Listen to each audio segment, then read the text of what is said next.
without any further ado, I'll just go ahead and introduce each one of our panelists, or rather I'll say their name and let them introduce themselves, and then we'll get started with the presentation. So our first panelist is Rachel Madley. Hi everyone, I'm Rachel. I am a fourth year PhD student at Columbia in New York City, and I'm the co-chair of the Students for National Health Program Education and Development Committee, and I'm also the student fellow for Physicians for National Health Program New York Metro, and I'm happy to be here tonight. Great. Next is Thomas Jackson. Hi everyone, I'm Thomas Jackson. I am currently not officially affiliated with SNaHP, but hopefully when the elections come around, that'll change. I am currently at Drexel University in Philadelphia, Pennsylvania, soon to be graduating with a Master of Public Health. I am working with the School District of Philadelphia for sexual health and nutrition initiatives. Awesome. Dr. Susan Rogers. Hello, I am Susan Rogers, and I am retired, but I was attending at Stroger Hospital in Chicago for most of my career, which is a safety net hospital in the city. I worked a lot with medical students and with the residents, and was actually the clerkship director there for a while for the internal medicine residency. I've been with PNHP for a long time and have been on the board for several years.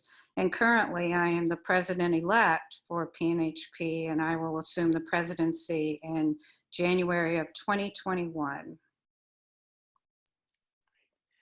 And Ashley Duhon. Hi everyone, my name is Ashley Duyon. I am a fourth year medical student in New Orleans. I just matched OBGYN in the Bronx, and I have had the pleasure of being on the Students for National Health Program National Board for the last year. And Ashley Lewis. Hi everyone, so great to have so many people join us. I'm Ashley Lewis. I'm third year MD PhD at NYU, so first year in the PhD. I'm receiving my PhD in epidemiology with a focus in health policy and health economics. I'm currently one of the political advocacy co-chairs for SNaHP National, and I'm also part of NYC Metro's PNHP board, so excited for this. Great, and I'm just really excited to be a part of this and to hear everyone's presentations, and I know we'll all learn a lot. So, okay, without any further ado, we'll get started. If you have any questions, feel free to post them in the chat. I'll be monitoring that. And first up is Rachel Madley.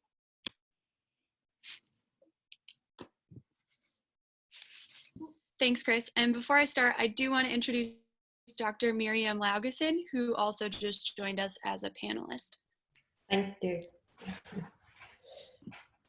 I'm at Columbia University. I'm a professor of health policy and political scientist, so very, very glad to be here tonight. Thank you. Thanks for joining us. So I am going to share my screen.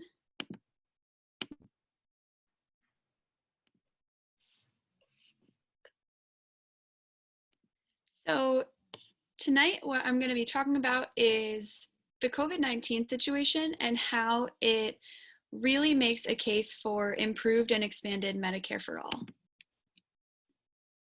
And before I get started, I do want to share my financial disclosure slide and also let everyone know what's coming up. So I'm going to briefly talk about single payer healthcare because I know there will be some people on this webinar who may not be familiar with that term. And then I'm going to move into coronavirus and how this recent pandemic has made a case for single payer healthcare. So currently our system, our healthcare system is incredibly broken, and I could spend hours talking about this, but the main reason that it's broken is because it is a for-profit system. So essentially profits are prioritized ahead of patient health. And we have an incredibly fragmented system with hundreds of different for-profit companies making thousands of different health insurance plans. And that creates not only a profit-driven system, but also a lot of administrative waste and wasted money and time. So at Students for a National Health Program, along with Physicians for a National Health Program, we propose a single-payer universal healthcare system. And essentially, this system would have one single payer, which would be the government, and that would be an incredibly simplified model where the government would reimburse doctors' offices, hospitals, and other medical providers for healthcare for all people. And this will be funded on a progressive tax based on your ability to pay. And this tax would be actually a net savings for 95 to 98% of Americans because it would eliminate all the copays, deductibles, premiums, and out-of-pocket costs that we have for healthcare right now. So how does the coronavirus pandemic make a case for single-payer healthcare? Well, there are a lot of problems that are being caused by COVID-19 that Medicare for All would help solve. One of those problems is we're seeing a real strain on our healthcare system, and we don't have enough nurses and physicians to treat infected patients. Now, right now, physicians spend about 48% of their time on bureaucratic tasks like billing and contacting insurance companies, whereas under a Medicare for All system, they wouldn't have to waste all of that time dealing with those tasks, and they would have more time for patients. We're also seeing people delaying or skipping medical care because of the cost, and that results in the spreading of the virus if people are fearful of seeking care when they are infected. And under Medicare for All, like I mentioned, patients have no out-of-pocket healthcare costs to worry about. We're also seeing that self-insured employers can actually refuse to cover COVID-19 testing costs despite the governor's regulations that COVID-19 testing be free. So there are for-profit insurance plans that can opt out of making testing free. And again, under Medicare for All, not only will treatment be covered, but all medically necessary testing is covered. We're also seeing workers going to work when they're sick out of fear that they may lose their job and their health insurance because healthcare is tied to jobs right now. With Medicare for All, healthcare is guaranteed and it's not tied to jobs anymore. However, for this to be effective, it also must be combined with a universal paid sick leave benefit.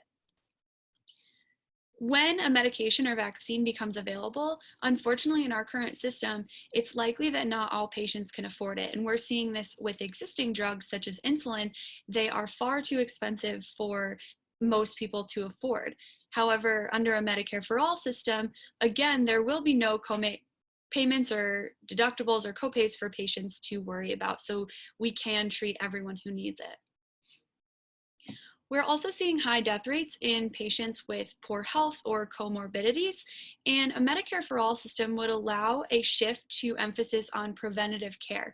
So people could go to their primary care physician and continue taking their prescriptions that they need because they wouldn't be deterred by the cost. And this would lead to a healthier population that would be able to survive COVID-19 better.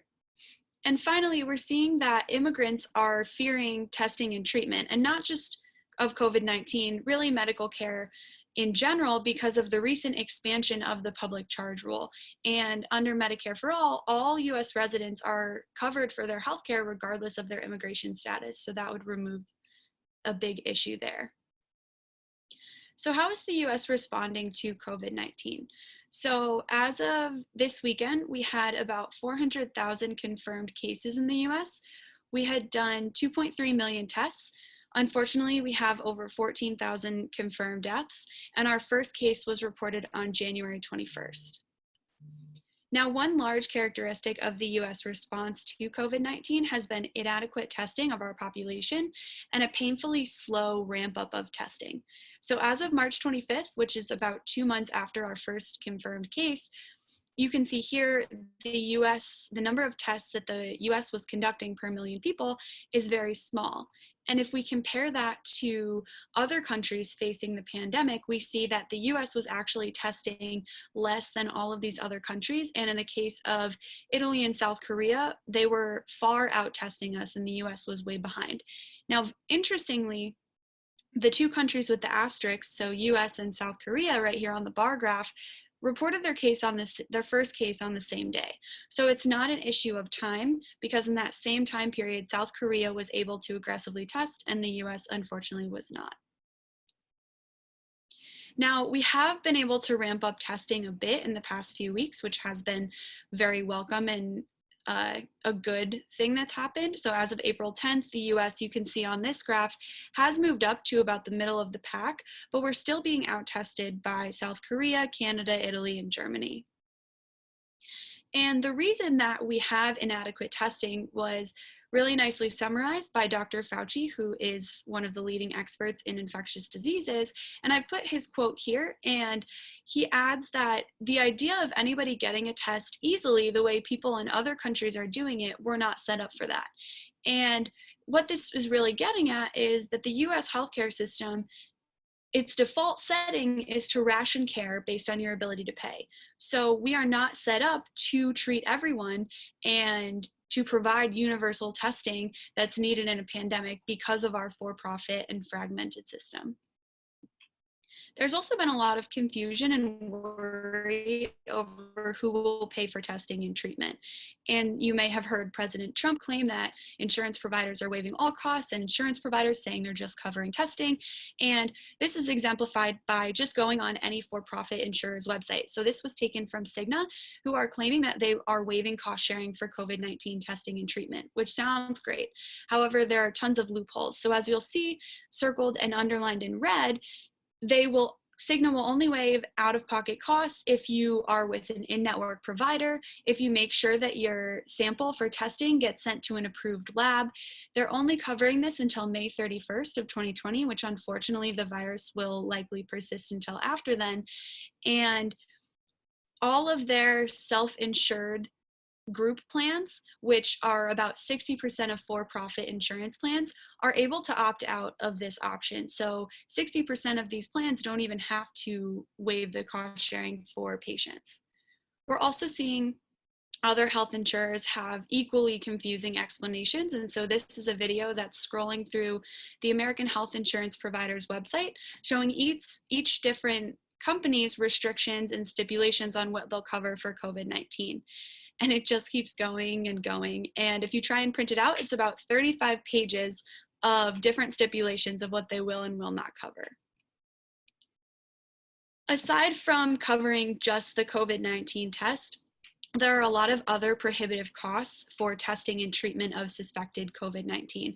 So on this slide, I'm showing a table of the estimated costs for other tests and other treatments that you may encounter if you do seek medical attention for COVID-19. So even if the specific COVID-19 test is free, the other blood tests, the flu tests, the actual doctor that you see are not going to be free. So they are still going to really stress people and leave them with large medical bills. The US also has a huge misallocation of resources for our medical system. So we have about 2.8 hospital beds per 1,000 people, and it's estimated we have about 100,000 ICU beds in the US. However, estimates say that there will be 200,000 to 2 million patients who need intensive care beds. Now, among this, we have medical centers such as Duke that only have 957 hospital beds, but 1,600 billing clerks. And on the right here, you can see a graph of the growth of administrators compared to physicians in the past few decades. And the administrators, which is that curve in blue, have grown immensely faster than the physicians have in yellow over the past few decades. So we're allocating our resources in US healthcare toward billing rather than patient care.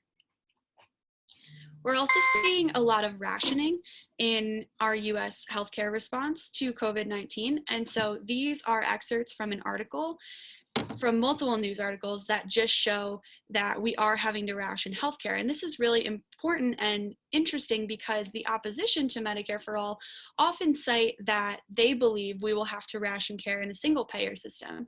However, our for-profit system is making us ration care right now due to COVID-19.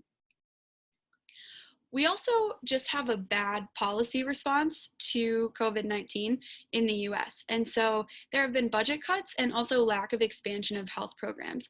For example, Governor Cuomo in New York is proposing and still proposing and demanding $2.5 billion in cuts from New York Medicaid budgets. And these cuts and his changes are actually disqualifying New York State from receiving federal money from the coronavirus relief packages. And despite the outbreak and the spread in New York, he's still advocating for these cuts. And there are also 14 states that have not expanded Medicaid. And early data is suggesting that those states may be struggling even more than other states with the outbreak. And finally, we still have health insurance tied to employment.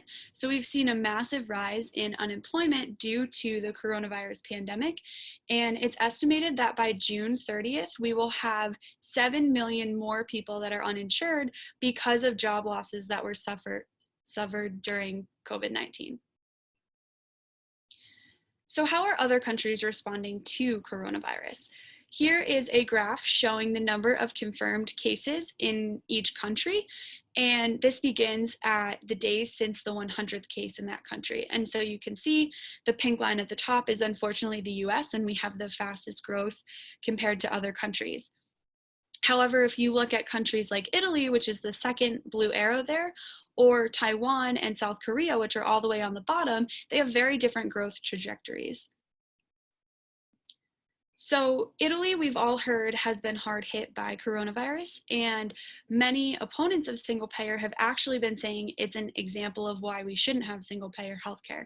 But the fact is, a pandemic is going to stress any health system, and Italy has actually been able to deal with the pandemic more successfully than in the United States. So on the right of this slide, I'm showing the characteristics of the US response that I just went through. And on the left, I'm showing what Italy's been doing. So Italy has more widespread testing than the US. And this is really important because it allows for an accurate situational analysis within the country to really understand the situation and how many resources they need. They also have payment for all medical care through their single payer system. And it showed that their number of new cases is slowing compared to the US. And their healthcare system was previously set up for universal treatment, so it has been able to adapt faster than in the US. They also have more hospital beds per capita at 3.2 per 1,000 people. And on the bottom here, you can see their tests per million people performed as of March 25th. And again, you can see that the US has been far out tested by Italy. If we look at South Korea, which if you remember on the number of cases was that flat line toward the bottom, they also had very aggressive testing, as you can see at the bottom in this bar graph with the US compared to South Korea in tests per million people. South Korea also has a single payer health system, so they are covering all the medical care costs for their people. They've also been able to allocate resources to the hardest hit areas, and that is because they began that aggressive testing and they have the data of where the hotspots are and what areas need those resources. The government is also reimbursing medical facilities for financial losses from quarantines. So they don't have hospitals that are worried about their ability to stay afloat or pay for other procedures or salaries because the government is reimbursing those facilities. South Korea also has 12.3 hospital beds per 1,000 people, which is a lot more compared to 2.8. And prior to the outbreak, they invested in their public health system, and they have a stockpile of millions of antiviral doses, and they also put resources into building new ICU beds nationwide. Taiwan is a very interesting case when we compare it to the US because Taiwan is very close to China and there is a lot of travel between the two. So estimates predicted that Taiwan would be one of the hardest hit by coronavirus. But if you remember on the graph showing the number of cases, they were also in that line along the bottom and they have had very few cases. And this has been because, again, they started aggressive testing immediately. And not only that, they integrated their national health insurance database, which is their universal electronic medical record system, with their customs and travel database. And this allowed them to create automatic warnings to pop up when physicians entered coronavirus symptoms when they were seeing a patient and that patient had traveled to a high-risk area before. So that's just going to show how a universal EMR that exists in single payer countries enabled them to treat the virus a lot better than the US. Taiwan also has a single payer health system. So again, all medical costs for people are covered. since the pandemic has started, they have invested around $7 million in production of new medical equipment to meet the needs of their country. And prior, they also had government spending to increase the number of doctors, ICU beds, and their overall public health response. And like the other places, they also have more hospital beds per capita than the US. And at the bottom, you can see that their tests per million people were also much higher than the US. So what do these nations controlling COVID-19 well have that the US doesn't? Well, I mentioned it before, but they have single-payer healthcare. And what that does is it provides nations with a unified health system to quickly and effectively tackle pandemics.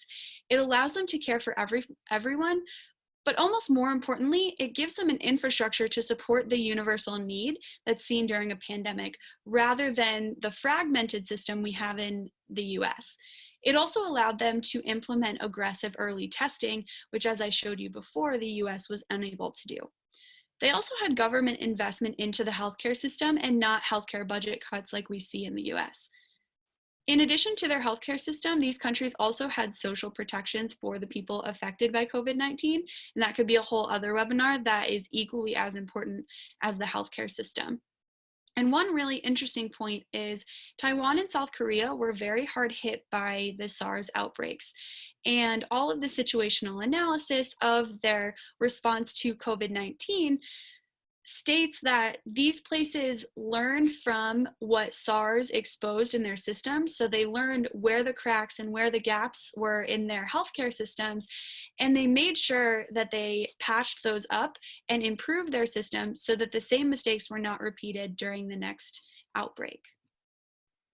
What's really interesting about this coronavirus pandemic in the US is that people of all ideologies are beginning to embrace Medicare for all. So this is a poll that was asking, are you more or less likely to support universal healthcare proposals due to the coronavirus outbreak?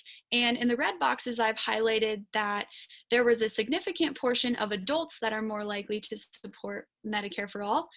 And very interestingly, people who identified as favorable of Trump, so typically from a political ideology that is not in favor of Medicare for all, 28% of those people are now more likely to embrace Medicare for all. So support for Medicare for all is increasing across all demographics. And what we're seeing is the need for a healthcare system is superseding previous political ideologies. So I think it's a really important time for the Medicare for all movement. So I like to think about organizing during COVID-19 as asking, how can we learn from this crisis and make changes so that we're ready when it inevitably happens again? How do we fill in those holes and cracks in our health system to improve it? Because we can't stop pandemics and epidemics from happening, but we can be better prepared in the future. And it's also equally important to make sure that we're supporting our community and our frontline health workers and anyone who has been affected by the outbreak in any way possible. And so with that, I'm going to stop sharing and thank you all for listening. Thank you so much, Rachel. That was a really illuminating presentation. I think we have some questions for you, but we'll save them for the end in the interest of time. And next up, we have Thomas Jackson, who will be speaking about the U.S. public health response and his perspective as a public health student. Trying to share things. Okay. So switching gears just a bit, I always like to emphasize the difference between traditional healthcare and public health. And basic description of that is just that when it comes to physicians and general healthcare practitioners, the day-to-day routine is working with individuals and focusing on individual health, whereas for public health practitioners, we're looking at population health. So a broader scope and a kind of zoomed out version of what physicians and other healthcare providers do. I was asked to speak a little bit about public health infrastructure, and this is a very complicated topic to try to conceptualize just because when public health people talk about public health infrastructure, we're often talking about things like the workforce, so having people who are trained well and who are prepared to do the work, but then also having robust and reliable data and information systems. And I will talk about this a little more later and try not to go into a rant over it, but the need for a robust system of, say, universal broadband is becoming even more evident right now as we're trying to move people to work from home and have students learn from home. But we're seeing even here in a urban hub like Philadelphia, that's not really possible, and it's certainly not an equitable practice. And so thinking about just public health infrastructure itself, I hear a lot of public health people talk about how much we hate the anti-vax movement. The anti-vax movement is not something that just arose recently. It's something that's kind of been a, I won't say a popular sentiment, but a persistent sentiment of a vocal minority for a really long time in the US. We don't have outbreaks of polio anymore, so no one really sees the value of the polio vaccine. Good on the one hand that people aren't dying and being paralyzed and put in iron lungs because of polio, but bad in that people seem to not really understand the importance of that vaccine. And it's similar for measles, mumps, and rubella and lots of other things. And the commonality here that has been persistent for about 2 centuries in the US is that at the peak of some kind of crisis, we see the need to fully fund things. We see the need to focus our resources in a certain area. But the minute we begin to take care of that crisis and it's no longer a pandemic or an epidemic, or at least something that's glaring everyone in the face, public sentiment begins to shift away from supporting that type of public health infrastructure. One major example, when we had Ebola and lots of other like swine flu and other types of epidemics, we had this task force. It was the Global Health Security and Biodefense Unit of the National Security Council that was founded under the Obama administration. In May of 2018, this was disbanded under our current administration, and the head of that task force even left the Trump administration, and so this has sort of been absorbed into some other functions of the CDC, the HRSA, and different agencies like that. And all of that funding has been dispersed to other parts of government. And so this is just one major example of how under a health system that really valued individual health, that really cared about population health in general, and didn't just care about a sort of profit incentive, we would probably have sustained funding of these types of public health infrastructures, and we wouldn't constantly have to scramble around like we don't know what we're doing every time something new arose. And so just looking at public health in practice as it's currently functioning, we, at least for me on at the inside looking in, or the inside looking out, I guess, giving special thanks to people like epidemiologists who are very calmly, very expertly looking at collecting, analyzing, interpreting, and reporting on data to try to understand really what the outbreak looks like, the magnitude of the outbreak. And these things are very important in informing policy. And so it cannot be overstated how important the work of epidemiologists are right now. But also community health workers, so people in local health departments and state health departments who are very integral in their role in raising community awareness. So these are people who are communicating different preventive measures and treatment measures into different languages so everyone in their community can understand them, and putting them in words that lay people can understand, but also making sure that the relevant health resources are communicated with. So again, something that can't be overstated. Community health workers are also working on things like contact tracing. So letting people know if they have to individually self-quarantine, being able to reach out to people that they may have come in contact with so everyone can quarantine and have themselves tested if need be. And then perhaps most importantly of all is connection of people to resources. So anyone who may test positive, anyone who may be afraid that they will test positive, making sure that everyone's connected with the resources, both locally and on a national scale if necessary. There are also local public health laboratories who are helping with a lot of the testing. So that includes people like public health nurses and also physicians and anyone else who's doing the one-on-one sort of individual health interventions. But it's also a matter of collaboration with federal authorities, with state authorities, and with this larger public health infrastructure to do the on-the-ground work to make sure that people are one, getting the resources they need, but then also trying to make sure that those resources exist, which again, with the defunding fiascos that we've been seeing, have made that a challenging task. And finally, my concentration in public health is management and policy. And so people in my concentration are looking at coordinating these responses. So taking the work of the epidemiologists, the community health workers, and the public health laboratories, and trying to inform reasonable policy recommendations, hopefully in simplistic enough terms for our current administration to understand. A big project with public health deals directly with the Centers for Disease Control and Prevention, where we talk about flattening the curve. And for anyone who's been confused by that hashtag or hasn't seen this graphic, I think this is a really important way to conceptualize it. The curve that we're talking about in particular is the incidence of coronavirus curve.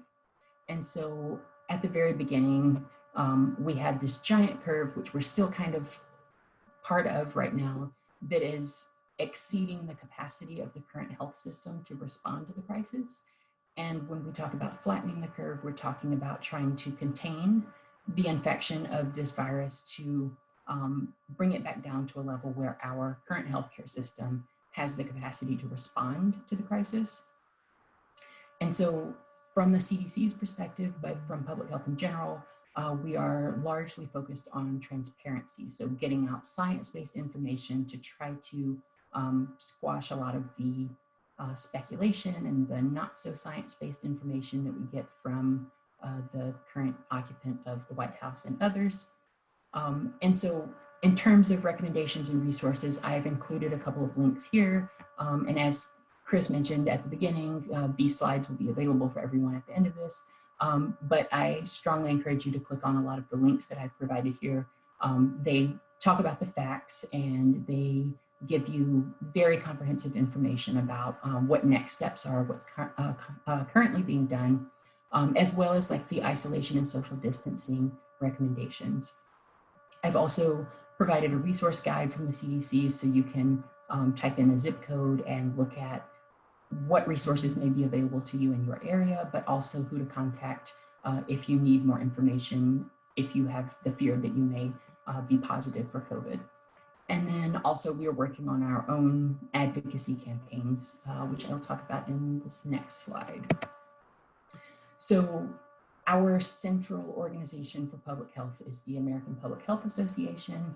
I also really love their current caption, which is for science, for action, for health.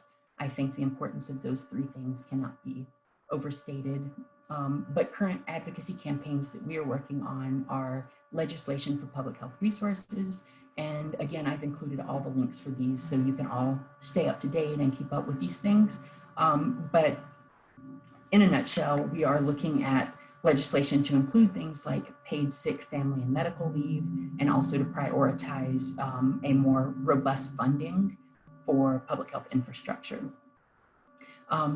For APHA members exclusively for now, several of us on the student board are trying to advocate for this to be available for everyone else as well. But there is a congressional accountability link where you can see if your local representatives or senators or anyone else has supported or opposed certain public health measures and where they've stood in the past on trying to get funding streams to support public health infrastructure. We're also advocating for stronger funding in the fiscal year 2021, which is currently being planned for. This funding is for the CDC, the HRSA, and PPHF, which is a federal public health fund, which is constantly hemorrhaging from funding. It's never funded adequately. So that is a huge advocacy push that we're working on right now. There's also this hashtag Speak for Health, where we basically share any advocacy work that we're doing. We're making sure that we are connecting with people on social media to, one, hold ourselves accountable and say that this is what public health is doing, what public health should be doing, and also how we're bringing people on board to work alongside us with these advocacy measures. And so I definitely encourage checking that out. This legislative updates is basically saying, okay, we have pushed for these certain policies, we've pushed for these funding streams, and this is where Congress is, this is where local authorities are. And so that's really useful. And also, if you don't feel like reading through a bunch of bills, which I will admit is me most of the time because a lot of them are really long and boring, you can click on this news releases link, and APHA has a very comprehensive list of different policy briefs and memorandums and other types of releases for work that we're doing, but also work that is going on at the congressional level. And so my specific work in public health is on the social determinants of health. And just as a quick explanation, these are all the conditions in which we live, learn, work, play, and grow that have non-medical influences on health status. And for anyone who's ever heard me speak before, you've probably heard those exact words. This is a very well-rehearsed definition that we reproduce time and time again to explain the social determinants of health. But what is less well-rehearsed is the response to the social determinants of health. So any measures to actually address these rather than just to understand what they are. And so some of the major social determinants of health that we're looking at now, and thus the responses to them, are one, employment. And so just over the first 3 weeks of things being shut down in the US due to COVID-19, there have been more than 16 million claims for unemployment. So either people who are losing their primary source of income or who are very close to it, or people who were already unemployed before COVID-19 hit. And so these are people who are struggling right now financially. They either are still unable to find unemployment or they have no real prospects to begin with, especially with everything being shut down. I encourage anyone to sort of Google this difference between essential and expendable workers. This is another rant that a lot of public health people are going on right now, but when we talk about people who are essential workers who still have to show up to work, these are not necessarily people whose tasks at work cannot be done from home, but they're people who, to put it in a sort of morbid way, are expendable to their employers. They're people who may not make as much money and they could easily be cut off the payroll if they don't show up. They're also people who many employers would not miss all that much if they didn't show up and they had to replace them and if they did get sick. And it's really an honestly sickening reality to think that this is how a lot of workers are viewed by their employers.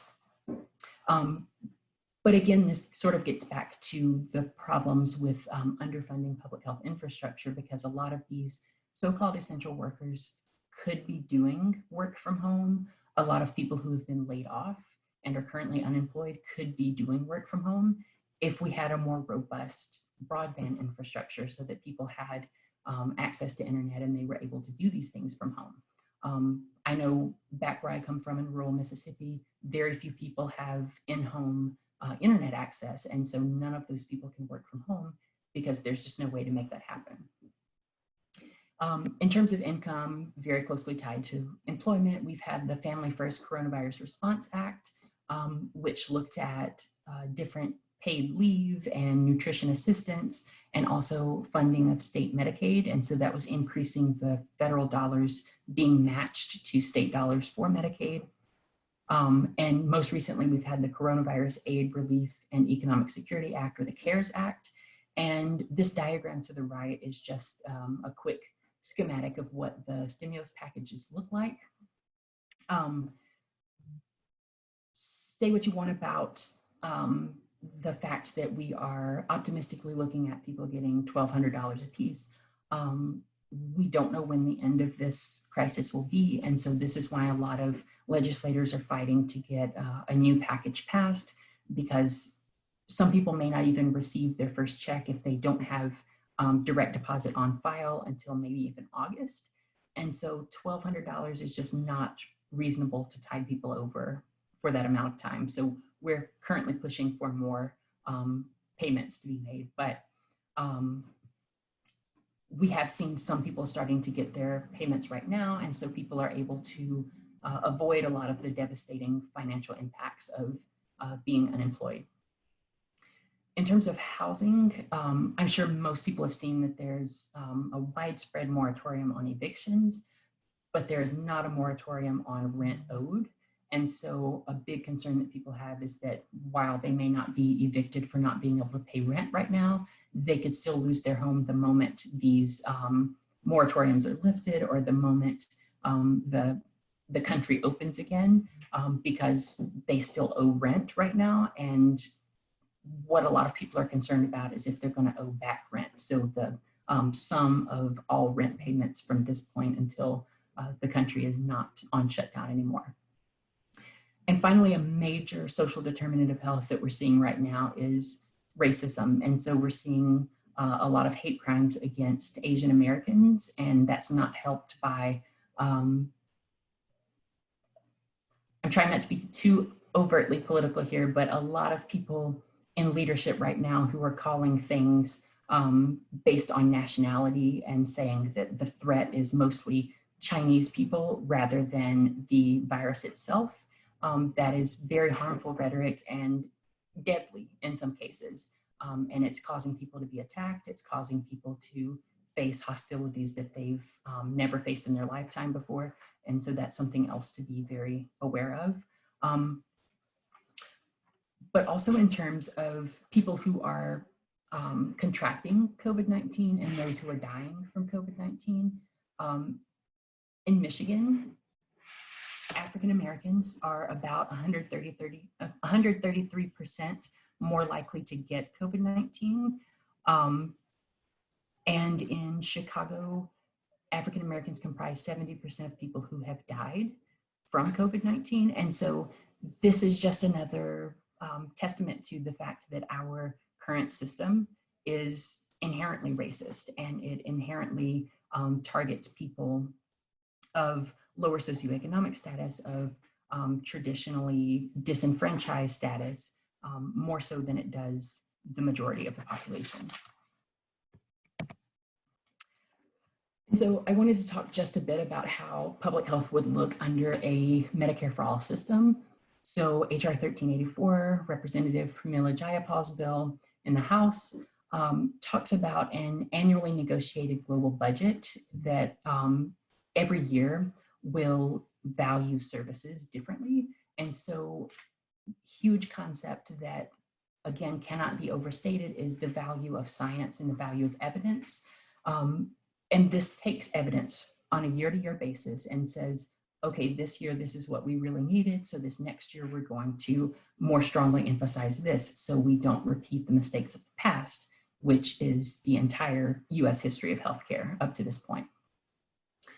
In terms of the clinical perspective, Medicare for All talks about minimal standards. So making sure that clinics are equipped with all of the things that they need so that there is no outrageous shortage of PPE and ventilators.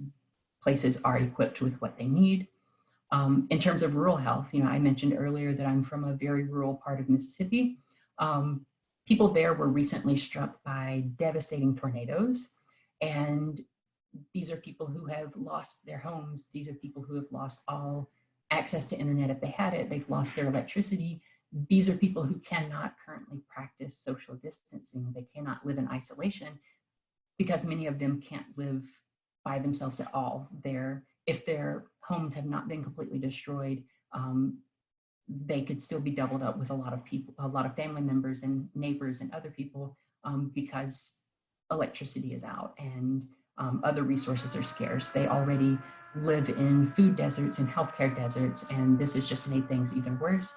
Medicare for All has a specific fund directly for funding rural health. So increasing the health infrastructure in rural areas and also pouring resources into them to support healthcare workers and also to connect people with resources there.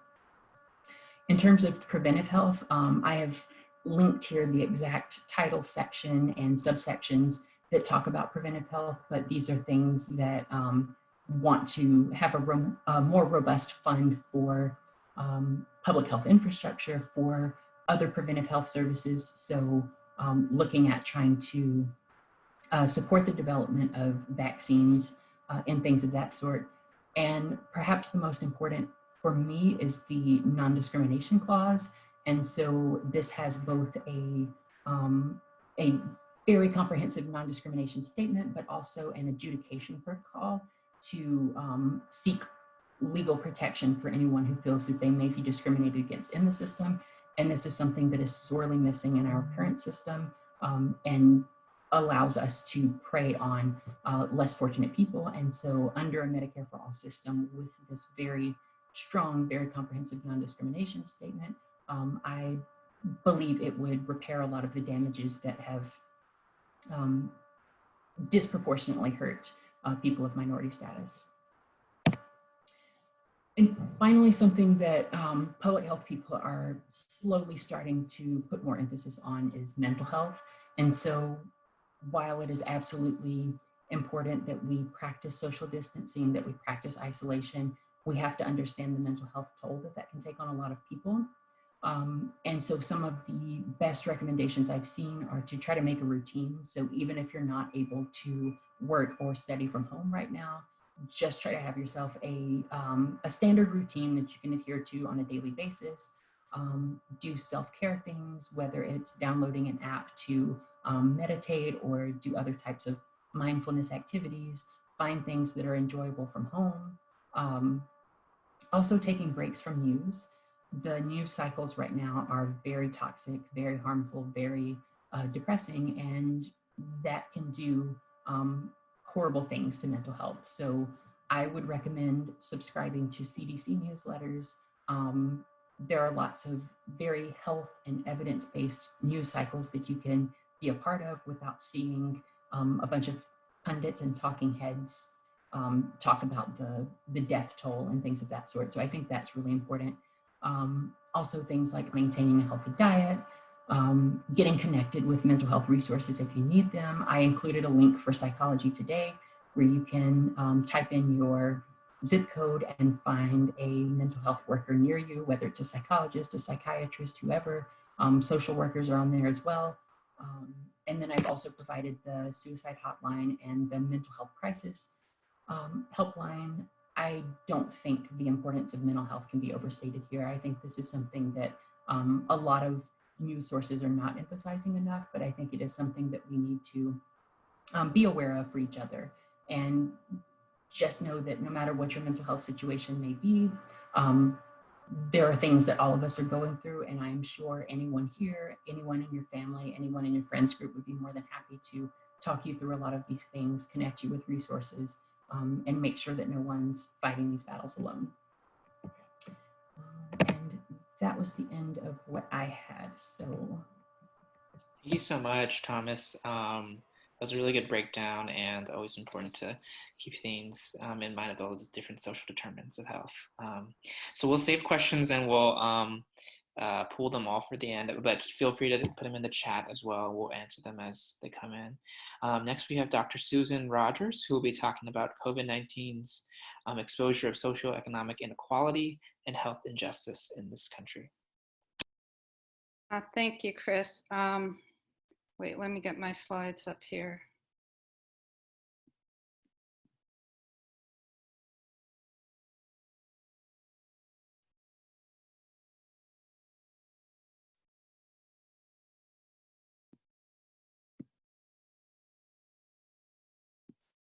Do you see my slides? No, not yet. I don't know why they're not coming up.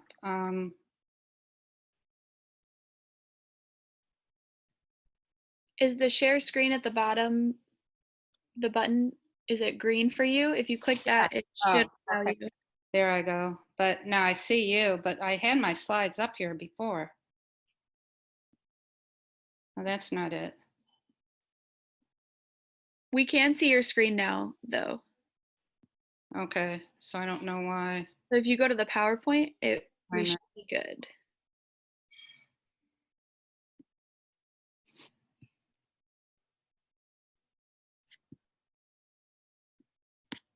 Can you see it now? Not yet. I don't know why this is, it worked before. Can you stop the share and then try and reshare and then click on the PowerPoint window? That might work. I think this happened to me before. There I am. Okay, There we go. all right. Okay, can everyone see that? Sorry about this. Okay. Yes, perfect. All right.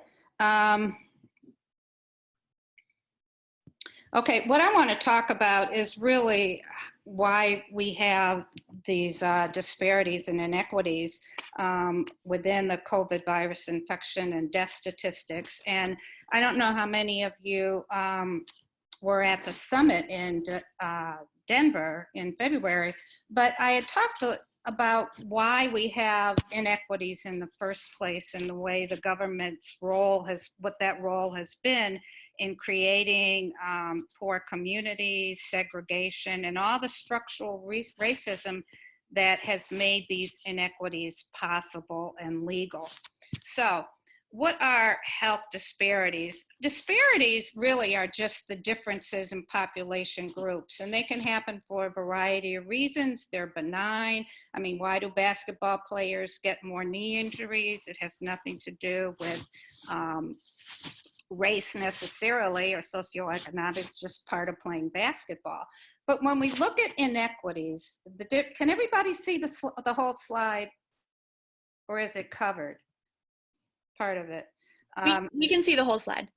Okay, but inequities, it implies a moral and an ethical dimension because it isn't right.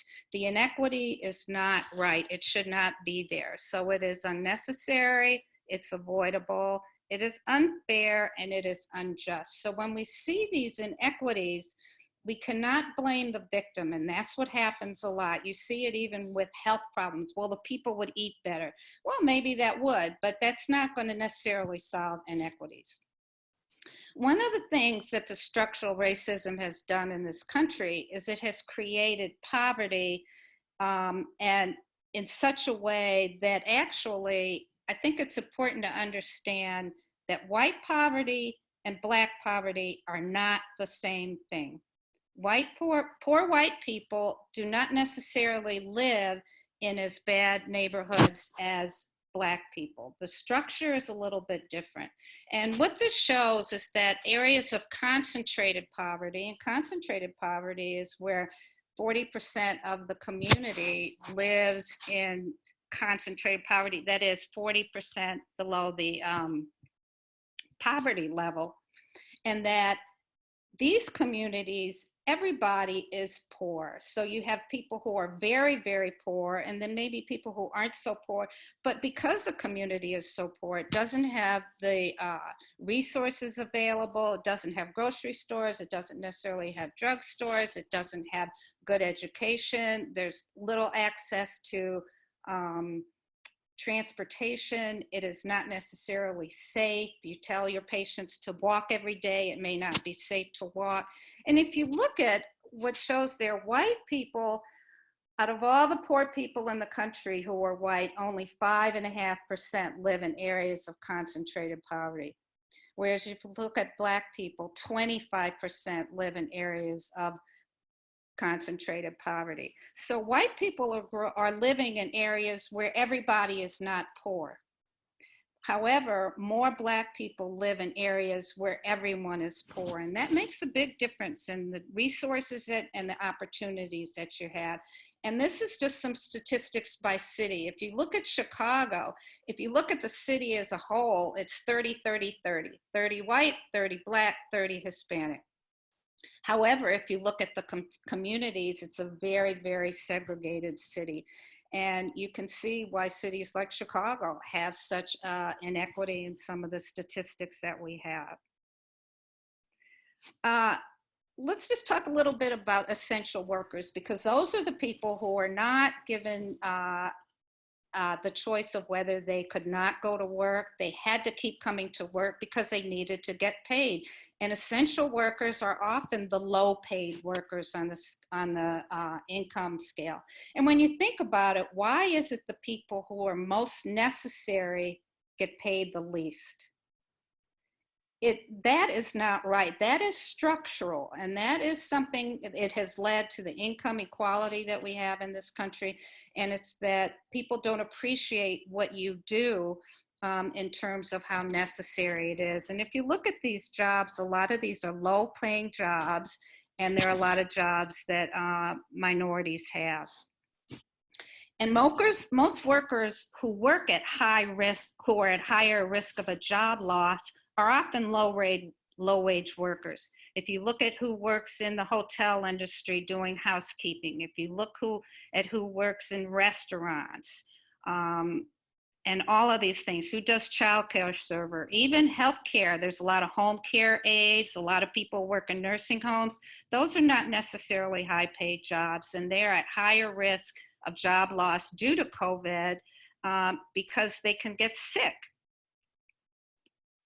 And this is just some of the, Thomas alluded to this before. He talked about why Chicago has such high rates, but it is this areas of concentrated poverty without resources. These are often medical deserts, and that this is why so many people are infected and die from COVID, more so than you would expect by the percentage of their population in that area. And one of the problems, though, and I think this data really doesn't reflect the whole thing, is because we haven't tested everyone. And there's a lot of people that die who were never tested, so their death is not going to be labeled a COVID death. We are not mass testing. There's a lot, and it's been shown that there is still bias, racial bias in the healthcare industry, no matter what the disease, but even when people present with COVID symptoms, Black people are more likely to not get a test than white people. And we know from, just things in the news, how people who are a group of the haves, they have gotten tested even though they have been totally asymptomatic, whereas minority patients who have symptoms cannot get tested. So I think these numbers really underestimate the inequity. And one of the problems too is that the CDC does not require documentation of race when they get the data. One of the things when people who do drive-through testing and all of that, or screening testing, the only thing they're required to do is have information data so that the lab who does the test can get back in touch with the person who is being tested. But it has no data. I don't know if it has age. I don't know if it has sex. It certainly doesn't include race. So that data is totally lost. And if that patient gets better, you don't know. They've never had to go into the hospital. You don't know how they fit into the statistics here. And the person who Trump has appointed to the CDC, unfortunately, is not a public health expert. He's done some things that, may be very good, but he is not a public expert, and he's the one who should be pushing the accumulation of all this data. And if you look at places like Louisiana, especially around New Orleans, where after they had the Mardi Gras and there were a whole lot of infections, they're very much affected by a skewed group of that minorities are affected more than everyone else in Louisiana. and with Hispanics. And it's more difficult to get data on Hispanics in terms of their ethnic origin, only because of their fear of immigration. Even if they're legally here, sometimes people don't want to say. But here you can see too that coronavirus hits Hispanics more than non-Hispanics. And this is just some more data. This is from New York, and you can see where New York City and New York State, they have been disproportionately affected by deaths and infections. And this is just a graph that shows who can get sick leave, because we know just from experience that people who can't get sick leave come to work sick. And even if it's a cold, who isn't necessarily going to be fatal if you give it to someone else, but you don't want to come to work sick. You don't want to send your kids to school sick. But you have to, you often do that because you have to go to work, and they can't be left at home because you can't take the time off to take care of your sick children. So this is a big problem. And these are some of the things that have to be addressed. When we look at what went wrong with our coronavirus response, is that we have to have people have sick leave with work. And unfortunately, it's your higher paid workers that are entitled to have sick leave, just like they get other benefits. They get health insurance benefits. Lower paid workers do not get those benefits. So there's a very large discrepancy and disparity in who gets what based on income. And this is one of the reasons why we have this income gap and this wealth gap, and the benefits are not fair either. And so people are disproportionately put in a position where they will not do well in any kind of pandemic. They don't do well with any kind of illness because they cannot take sick leave, they don't have health insurance. And these are some of the things that we have to learn from this. There's some comparisons when you look back at the HIV epidemic when it first came out, and it disproportionately affected minorities. So minorities were not able, because they often had jobs, that they did not have health insurance, they could not get health care, and it is still disproportionately affecting minorities. We didn't really learn from that, and it's to the whole country's benefit that everybody is healthy. And I kind of like to look at it how we say a chain is only as strong as its weakest link. And it's the same thing with a country. We are only as strong and as healthy as our poorest communities, because we're disenfranchising a group of people who could be productive, who could produce. And so we're not doing that. And that's one of the things we have to take away from this. And as we promote Medicare for all, and as Thomas alluded to, the social determinants of health, those are so important in the healthcare that we would be able to provide under Medicare for all. We have to be able to address the social determinants of health, because if people still live in communities with no social services, poor education, no grocery stores, few pharmacies, they're not able to take the benefit of the medical care that we get provided. And we should also learn from this the things that we're doing now that children are taken out of school.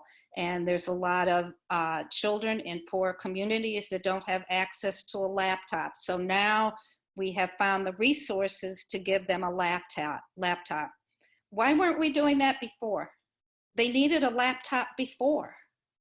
Why does it take this pandemic for us to really see what communities are needing? Because it's all intertwined, it's all connected. And if we don't address all these other lacking in resources and inequities, that they will continue to get sick. And even with a Medicare for all system that would clearly make an improvement in this, in how we approach this pandemic and how we would address healthcare after this, because clearly there's going to be healthcare needs for people who are infected with COVID for a long time after the acute illness is over. If you take somebody who has been on a ventilator for 2 weeks, they're not going to be able to go home even after they're over the infection, they're going to need intensive rehab. They're going to need care at home. So that these are things that Medicare for All would help address, but our current system does not. And so the only way to really address all this in a way that it affects all aspects of the illness in the community, we have to address all these other inequities in the community, and we can't just stop. And those are my slides. This is a big problem, and I think that we're going to have to really, look at the communities and learn from what these communities lack and address all of those resources along with needing healthcare. Okay. That's Thanks so much, Dr. Rogers. We'll save the questions for the end. And next we have Ashley Duyon talking about COVID-19's effect on reproductive healthcare. I'm going to get my slides up. Let's see. Okay.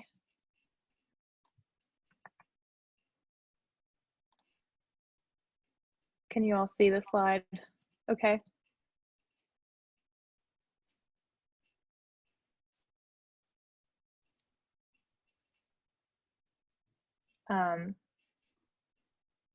Let's see. Okay. 1 second, so sorry. All right, so again, I'm Ashley Duyon, and I'm going to be covering COVID-19 and how it's affected reproductive rights in this country. I do want to acknowledge that Medical Students for Choice did assist in developing this presentation, and so I appreciate their assistance. So pregnancy doesn't stop during a pandemic. However, there are many people and many organizations in this country that are trying to stop reproductive health care in the face of this pandemic. So I think it's really important to start just by defining what reproductive justice is. And this was first defined in 1994 by an organization called Sister Song, which is a women of color reproductive justice collective. They define reproductive justice as the human right to maintain personal bodily autonomy, have children and not have children, and parent the children we have in safe and sustainable communities. So they also go on to say that reproductive justice is a human right. It's about access, not choice, and it is not just about abortion. So when we think of reproductive justice, or RJ, that includes contraception, comprehensive sexual education, STI prevention and care, alternative birth options, adequate prenatal and pregnancy care, domestic violence assistance, adequate wages to support our families, the right to live in safe homes, and so much more.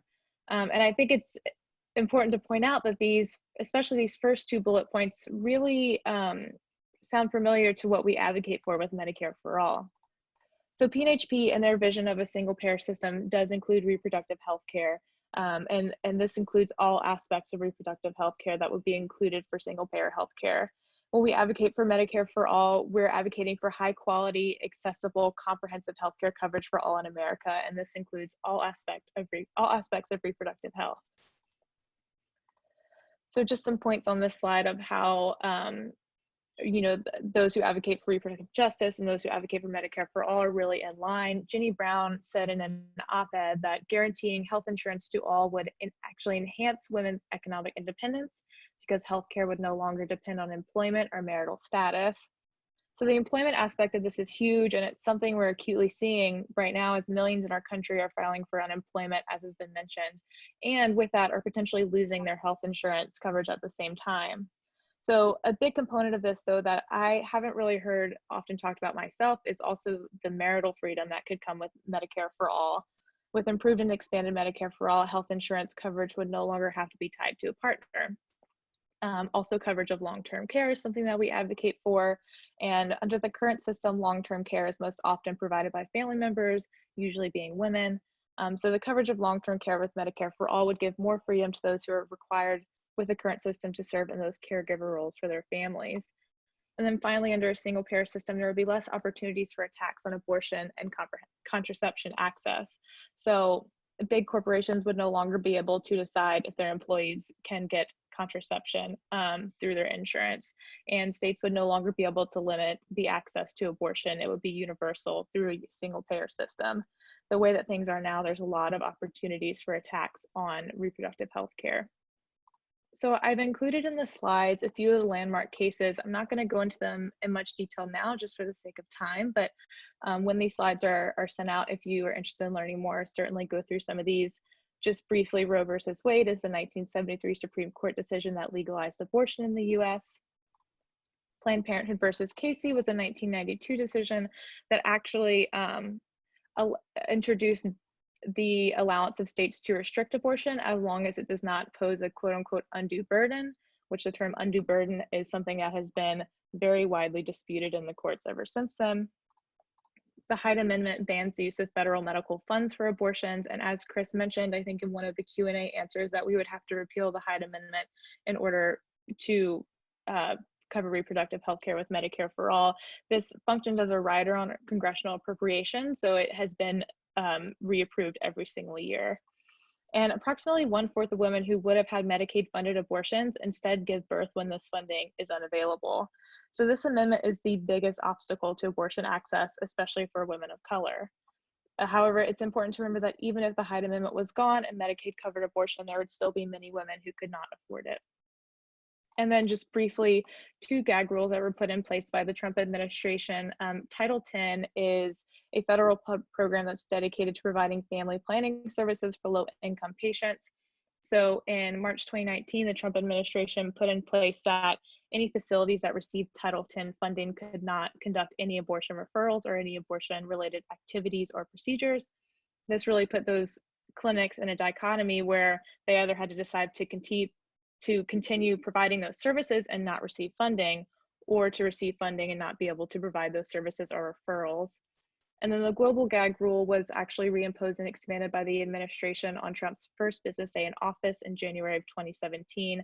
And it blocks US global health assistance to all foreign non-governmental organizations or associations that use their own funding to engage in abortion-related services or advocacy. So both of these rules are coming into play with COVID-19 because those clinics that did not get that Title 10 funding are likely having trouble now filling in the gaps for reproductive health care that has been created with the funding that is having to be used for COVID-19. And the same goes on a global scale for the global gag rule. So I wanted to include this slide just to show that prior to the pandemic, abortion bans and restrictions resulted in 29 states in this country being considered either hostile or extremely hostile to access to reproductive health care services, most of those being clustered in the South. And it was actually found in 2019 that 58% of reproductive aged women in the United States lived in states that were hostile to abortion care. So COVID-19 has really presented a unique opportunity for anti-choice groups and politicians to target abortion access. And again, I'm mainly going to be covering abortion access in the next few slides just because that is what is the hottest in the courts right now. But it's important to remember that there are a lot of things that this pandemic is affecting that we'll go over a little bit later. And it's also important to note, and this being one of the main arguments for increased access to safe provider-provided abortions, is that people who want an abortion will continue to seek abortions, whether or not it is legal, even if it is unsafe to do so, even if it involves self-management or really long bouts of travel. And also, much of the state-based action that's being taken against abortion right now is being justified by consideration of abortion as a quote-unquote elective and unnecessary procedure, claiming that it uses up unnecessary PPE. So I'm just going to go through a timeline of the past month of how things have developed. It's kind of been a roller coaster, as you will see as I go through things, so just hang on for the ride.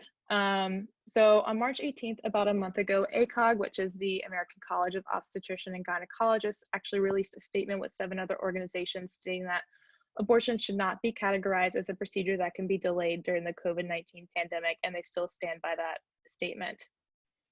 On March 21st, the Ohio Attorney General ordered the state's 2 abortion clinics to stop surgical abortions after the Department of Health ordered the cancellation of elective surgeries, and the Louisiana Department of Health shut down the abortion clinics in the state.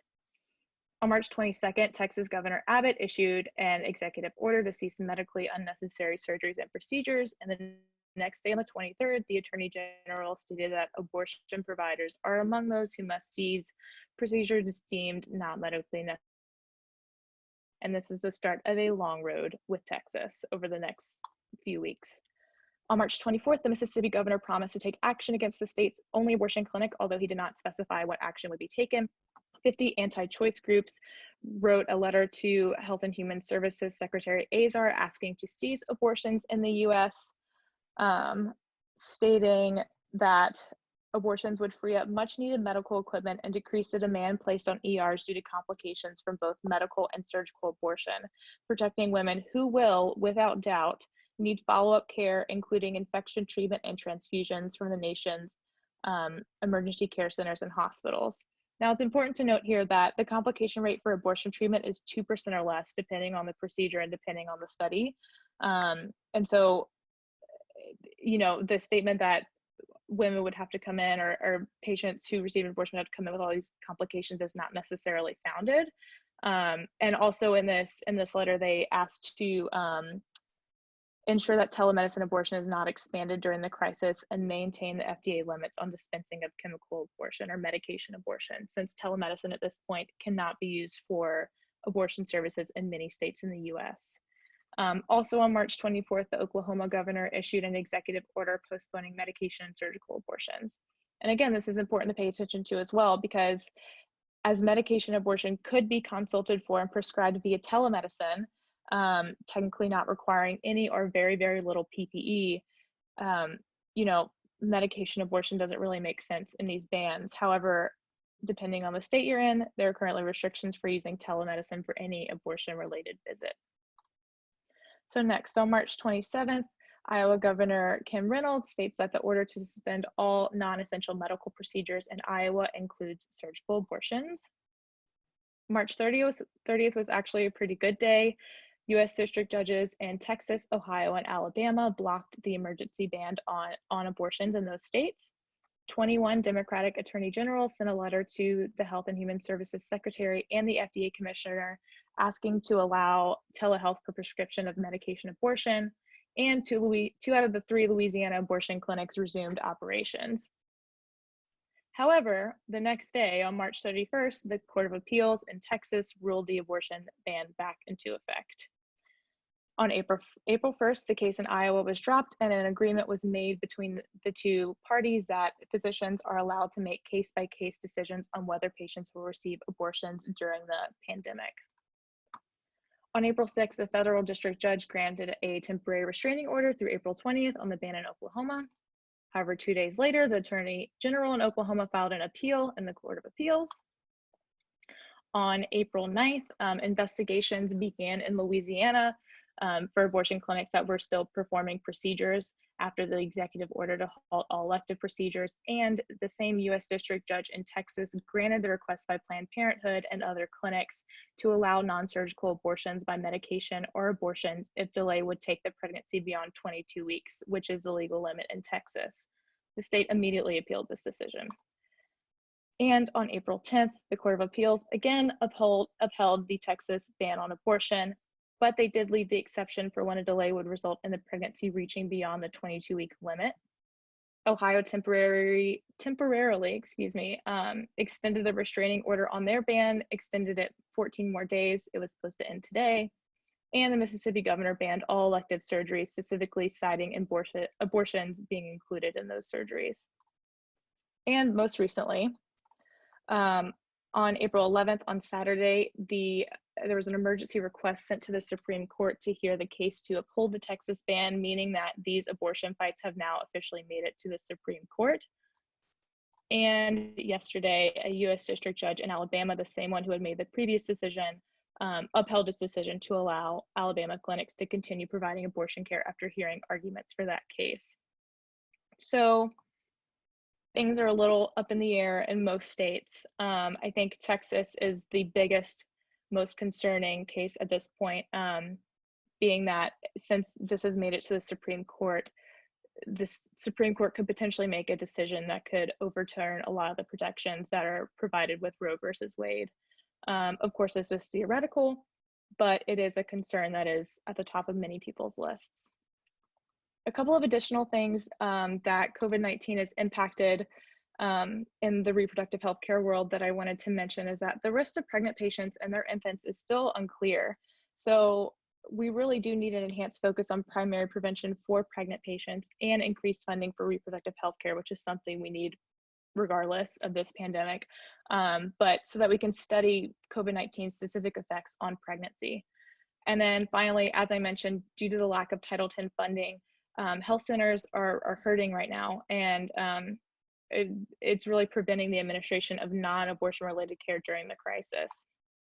So just to go over some theoretical concerns, none of these have actually happened yet that I'm aware of, but things that we have on our radar. As I mentioned, the Supreme Court risk with the Texas case, medication shortages for things like contraception, antiretrovirals, STI antibiotics.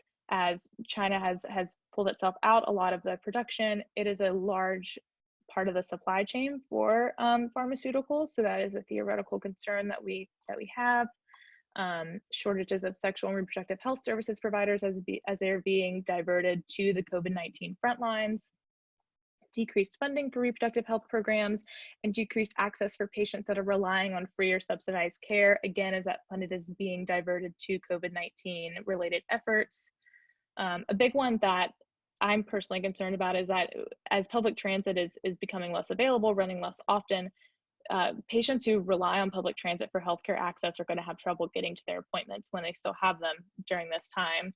And then also decreased availability of childcare, not having children in schools. Parents who have to take care of their children and can't bring them to the doctor are not going to be able to go to the doctor. And then finally, this is something that we saw with the Zika virus that is a theoretical concern as well, is that there could potentially be an increased demand for contraception and abortion services because of the possible increased risk with COVID-19, despite the decreasing availability of reproductive health care providers. So next steps really quickly, I know I'm running out of time. And a lot of this that I'm going to mention right now is included in the toolkit, but I wanted to cover it really briefly since the reproductive health care actions are kind of state specific in some cases. But this is a quote from the Guttmacher Institute, which is a really great resource if you're interested in reproductive health care research, basically saying that given the administration's coercive track record, advocates will need to guard against the possibility that it will seize the opportunity of COVID-19 to further restrict people's fundamental rights and access to care, which we have already seen has started to happen on the state level. So I think the most important thing that you can do, especially if you're in one of those really hostile areas, like Texas, Oklahoma, Ohio, Louisiana, Mississippi, is reach out to your local abortion clinics, your local abortion funds, local and state advocacy groups to see what they need you to do in this advocacy effort, and to see how you can get involved if there's a coordinated statewide effort.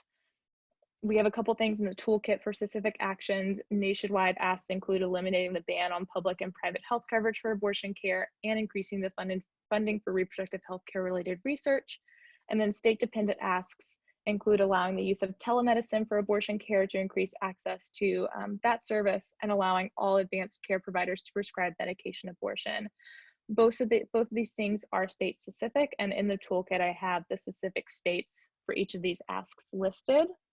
I also wanted to mention really quickly that the Planned Parenthood Action Fund is hosting a webinar series on abortion care as an essential service during COVID-19. I'm going to send the link to that in the chat. The first session is on Thursday.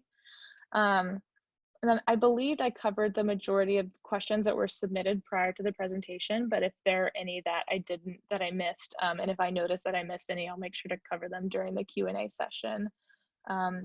But thank you so much for listening. It's been really great to be able to talk about two of the things I'm most passionate about in one setting. So thank you. Thank you so much, Ashley. I feel like we can all feel your passion, and we all learned a lot about this really urgent issue. So if you're like me, you're probably wondering, now that you've heard from all these great presenters, what you can do next. So our next speaker, Ashley Lewis, I'm very excited to hear from, and she'll be talking about next steps and how you can advocate virtually. Hi, everybody. Here, let me share my screen really quickly. Okay, does everyone see my screen? I'm gonna take that as a yes. Okay, so thanks for sticking with me, everybody. Um, so I want to make sure that we are out at a reasonable time. So, so many of the great presenters before me went over different elements of the current legislation that has been passed to address the current pandemic. So I'm going to kind of roll through those at lightning speed so we can focus more on the advocacy and how you can take action during this time, both to address the gaps in COVID-19 current legislation, as well as how do we advocate moving forward for a more equitable system, which we know is through a single payer system. So as I mentioned, I'm Ashley Lewis, and I'm a part of the NYC Metro SNaHP. Okay. So right now, like there are a lot of state bills, but I'm going to focus just on the federal legislation because that's most wide sweeping. There's two bills currently that have already passed at a federal level to address COVID-19. So first was the Family's First Coronavirus Response Act, which passed on March 18th. And then there was the Coronavirus Aid, Relief, and Economic Securities Act, which passed on March 27th. And just for ease of simplicity, I'm going to discuss them as a unified legislation. And just as an important note, as we're going through this presentation, is none of the current legislation, and particularly any of the benefits that arise from it, are eligible for or are open to undocumented immigrants. And I think in terms of our organizing and what we can ask for moving forward, this is a major gap that we're going to be looking to advocate that we need to fill. So I just wanted to note that early on though in this presentation, so we can be mindful about who this legislation intends to cover and who it doesn't. So this is just a graphic that I found that I think really breaks down the major stakeholders in the $2 trillion that was passed. And I'll be going through each of these at kind, and I definitely want to say at this point, this presentation is in no way exhaustive. And despite these bills passing, there's still a lot of questions about implementation, and some of the rules are quite vague. So things are subject to change and are a little confusing. So feel free to ask questions in the chat, and myself and many of the other panelists, I'm sure, will answer it to the best of our abilities as things shape up. So I'm going to go through this slide very quickly because Thomas did a really good job of explaining the different benefits of the cash payments, but essentially you have two different categories. You have individuals and those who are married. Individuals can make up or get a cash payment directly up to $1,200 if their income is $75,000 or below, and up until $99,000, they will have a gradated amount that will be reduced, and then above that income level, there will be no cash payments, and this is all doubled according to a joint filing status. So $2,400, and then $150,000 is up to that point is eligible for the full amount, and anything above that will be gradated down.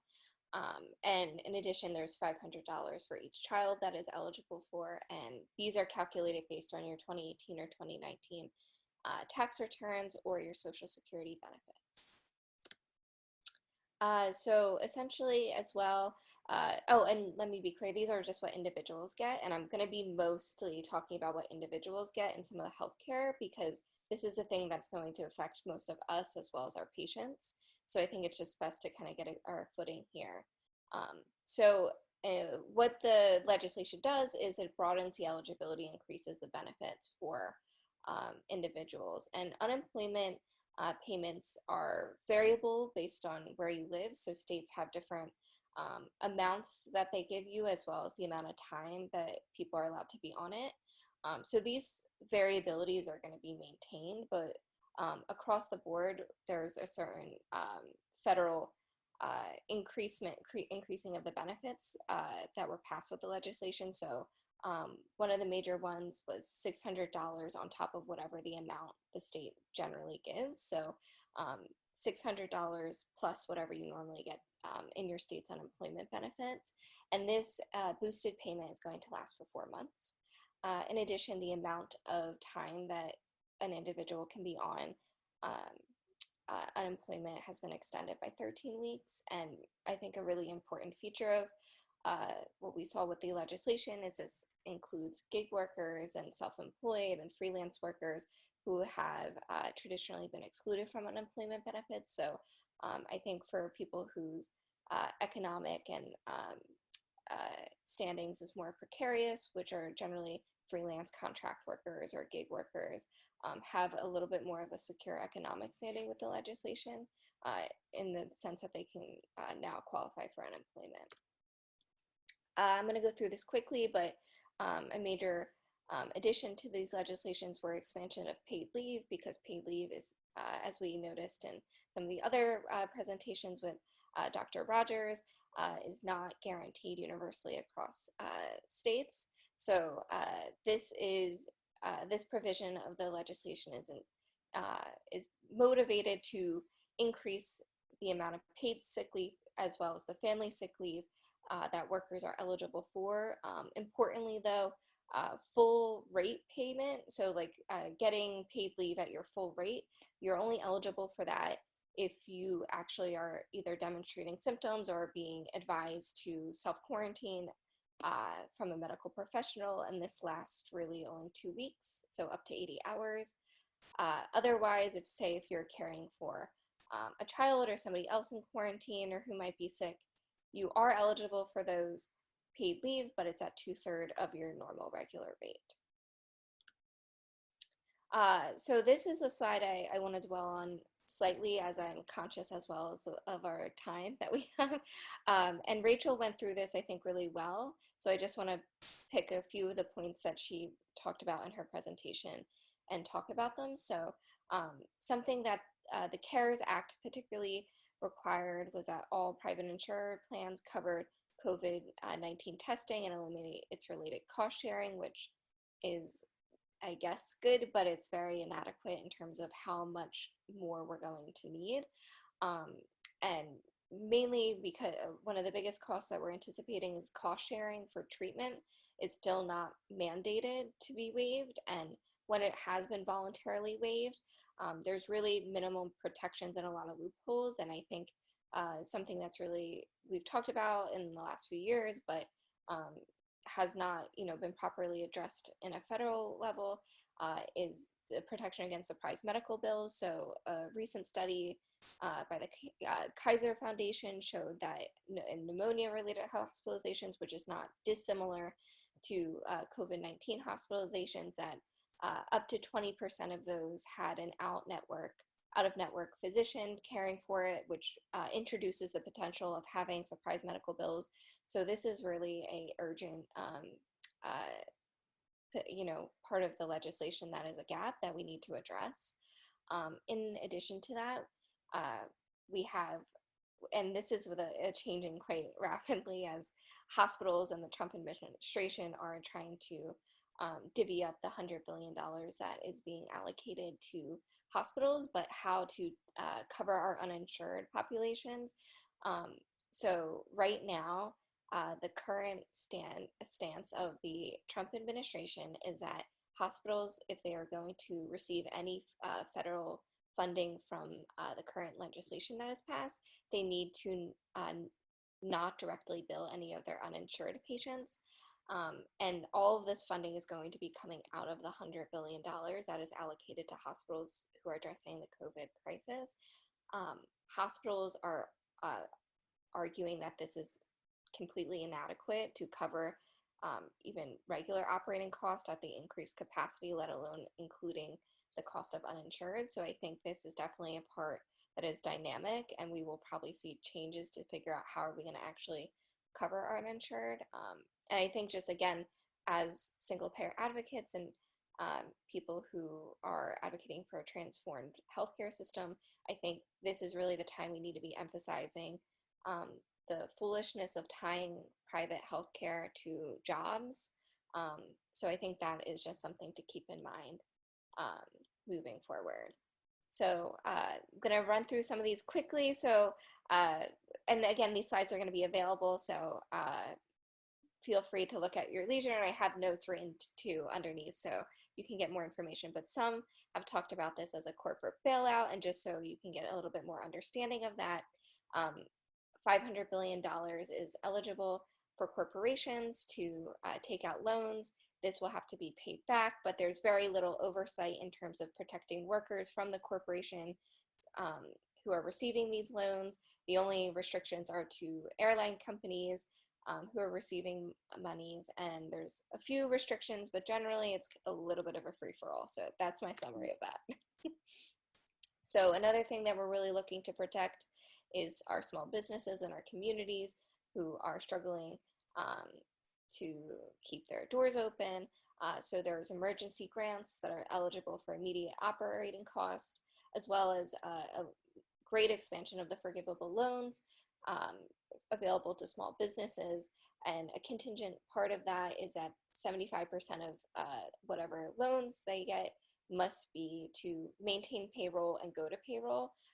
And the other 25% can be kept for any other operating cost. And if headcount is at all reduced, then the forgiveness of the loan is going to be rescinded. So I'm going to move through this a little bit quickly. We're going to see increased funding for our state and local governments who have lower cash funds, who are addressing the crisis. For us who are students, this is an important point that all federal owned student loans, all the payments and interest payments can be deferred through September. And importantly, as schools are closing and as more people are losing jobs, we have an increase to both SNaP and the school meals program. So I wanted to just get onto this last point, which is because we're facing a public health and healthcare crisis, we're looking to see specifically how this funding is going to be allocated within this system. So as I mentioned a few minutes ago, there's $100 billion allocated to hospitals responding to this crisis, but there's a lot of changes and implementation questions that are still existing about how this will be allocated. Right now, 30 billion of the 100 billion has been allocated.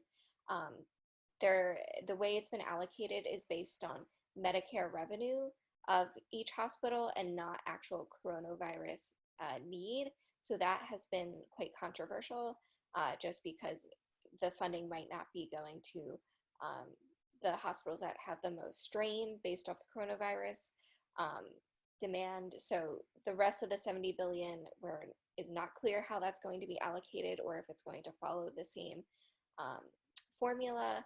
A point to note is both nonprofit and for-profit hospital systems are going to be eligible, which as single payer advocates, I could go on another presentation about for-profit hospital systems, but generally they have lower quality and they tend to not do the same amount of uncompensated care. And more than that, the fact that they're getting taxpayer dollars and not a lot of oversight on how they might spend it is concerning. In addition, as I just mentioned, the unclear allocation, it has been suggested it might be a first come, first serve kind of application about which hospitals get the needed funds, and this might be particularly burdensome for hospitals whose most of their capacity is focused on the strained COVID response, and therefore they might not be able to get the actual funds they need. And as I just mentioned, we're going to see an increase in our uninsured populations, and a question of whether or not safety net and public providers are going to be given special consideration has not been addressed at all, despite the fact that they were in the most financially precarious positions going into this crisis and now are going to be even more heavily burdened. So I think that's an important consideration that's been left unaddressed. So in addition, we see increased funding for our community health centers and expedite FDA process and increased CDC funding. So that was like lightning speed. Sorry if I could not go faster. So I'm going to transition now into what we can do. So PNHP and SNaHP have these 8 different steps that we're looking to address legislatively to get us through this COVID pandemic and beyond that. So we're looking to mobilize you, your friends, families, and colleagues to pressure your electeds. So I think, Rachel, I can transition right to just going over the toolkit, or are we going to want to go to questions at all first? We can do the toolkit first. I Okay. think that'd be great. So, I'm just going to go briefly through this just so you can get oriented, and then this will be sent out to everybody who attended so that they can kind of move forward with their advocacy during this pandemic. So just the initial steps of just sharing this widely and using our social media to share both our stories as well as our different legislative agendas. So these are our various hashtags and handles we suggest you use, and definitely include the tags of SNaHP and PNHP so we can retweet you and expand your message beyond your own network. So we have written up sample tweets. Obviously, you are not committed to these, but we think they're good, so you can use them. So we have several that are related to specifically our steps and our demands, as well as how coronavirus has demonstrated the inadequacies of our system and how Medicare for All would be specifically positioned to address these inadequacies. We additionally have ones where you would particularly tag your elected official and include the demands that we're seeking. These demands include protections for immigrants and protections for incarcerated people, immediate coverage, health insurance coverage for all those who are uninsured or subject to out-of-pocket cost. So these are just some examples, and feel free. And in addition as well, if you are in a vulnerable state that is tracking abortion rights, we have some specific for you. We are also looking to increase our stories, sharing our healthcare stories. And now during the pandemic, I'm sure they're unfortunately ballooning at a rapid rate. So you can follow this guide and send them to us. We're hoping to have, I think, about 100 by the end of April. So definitely, as best as you can, share this with others and have them tell us their stories so we can amplify them. This section is kind of the more legislative and politically oriented action items. So we have written up email and phone scripts that go through the different demands we have. So you can find your legislator and senators here. And then we have email scripts as well as different phone scripts that are related to the different categories of demand.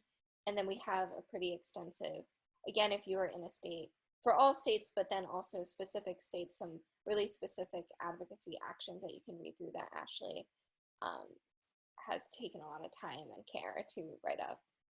So definitely, if you are in a vulnerable state, please send those through. And if you're interested in writing an op-ed and seeing what the next steps are for this, here's also some resources. So I think that's all. I hope I didn't take up too much time, but maybe we can move to the Q&A. Let me stop sharing.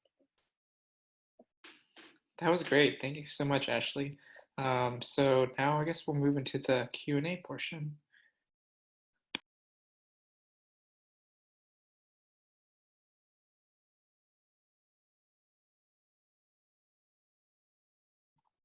Chris, I think there were a couple questions that were submitted beforehand while people are submitting their questions now that I don't think I really had the chance to answer during my talk.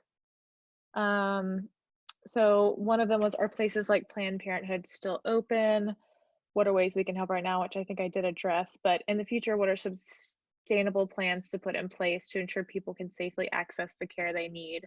So whether or not places like Planned Parenthood are still open is dependent on what state you're in. I also included in the toolkit that there are states like Washington, I think New Jersey and New York that have not put any restrictions on reproductive health care right now and have stated that that is an essential service. And so even if you're in those states, you can certainly call your legislators and thank them for making that decision. I mean, I really think that, and a friend actually is the one who first phrased it to me this way, but I mean, we can't have reproductive rights or have full reproductive justice without Medicare for all. And so, you know, sustainable plans to put in place to ensure that people can safely access the care they need. I think Medicare for all, And then also just expanding the use of telemedicine for abortion services, especially during this pandemic and this crisis, would really increase the access and increase safety of patients so they don't actually have to go to the clinic when it isn't necessary for those medication prescriptions or just the initial consulting appointment. Great. Another question that I see that I'd be interested to hear the panelists answer is, how do you stay hopeful, and how do you stay motivated, especially during this difficult time, around organizing for Medicare for All?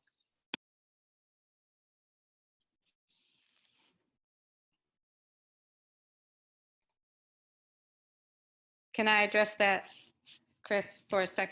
Yeah. A couple of things that help me stay motivated is I was on a radio show a couple of days ago, and a woman called in who was not really agreeable to Medicare for All. She wasn't a Medicare for All supporter. And she asked me something, and I explained it back, and we went back and forth a little bit. And I think that she started to change her mind.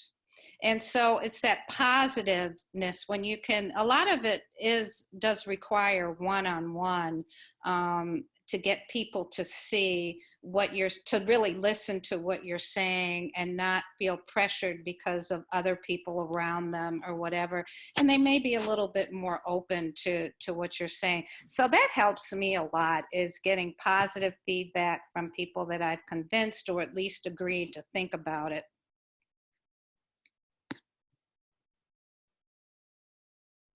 I'll just address it really quickly. Similar to what Dr. Rogers said, I think we're seeing now that, people's healthcare needs are being put above their previous political ideologies. And that's why I think when we're doing our organizing, we really need to focus on, talking to people about their stories of COVID-19 and before that of just the basic need for healthcare. And rather than this politicized red-blue Medicare for all, socialized medicine kind of rhetoric, we just need to talk to people about what kind of healthcare system they would feel most supported by and safest with, because in the end it is Medicare for all. It is seeing healthcare as a human right. So we really need to talk to people more about their stories. And I think this pandemic is unfortunately creating a lot of terrible stories for people and a lot of suffering, but we need to talk to them about what they need rather than lecturing at people, I think. I think also, going on Rachel's point, this pandemic has also exposed so many of the issues with our current system, and you can hear the conversation shift that, well, why is it that we had to specify that testing should be free? Why is it that we had to specify all of these things about, oh, you have to stay home, but when you stay home, you won't be fired or you won't be kicked out of your house or things of that sort. And I think that exposure, that taking off the veil of the current system has helped shift that sentiment a lot. And I forget who it was, Rachel, it may have been you, that showed the one slide that said this % of people with whatever type of political leaning has started to say, well, yes, I will start reconsidering a more publicly financed system. And I think that sort of can be used, if nothing else, to give us more fuel and more momentum to say, it doesn't have to be like this again. We don't have to go back to business as usual and be in the same position the next time a pandemic arises.